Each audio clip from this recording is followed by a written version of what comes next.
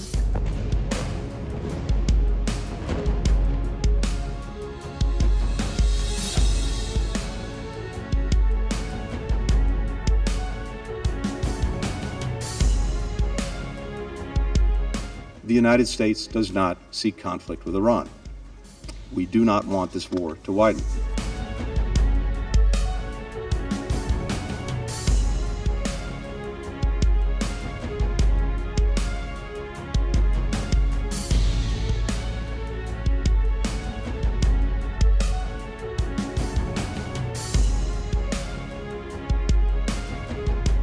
Do not open another front against Israel in this conflict.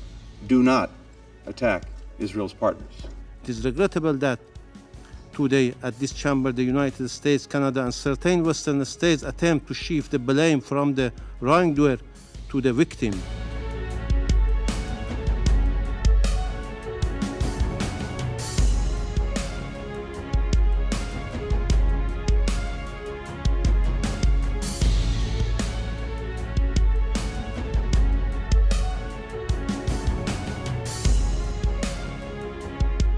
We know Hamas does not represent the Palestinian people, and Palestinian civilians are not to blame for the carnage committed by Hamas.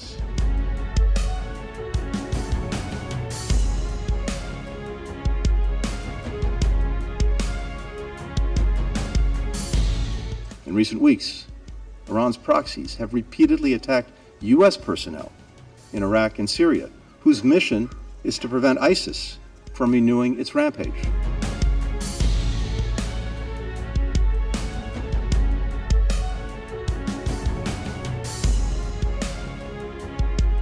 We must unequivocally condemn Hamas's barbaric terrorist attack against Israel. Babies riddled with bullets, young people hunted down and gunned down with glee. Young people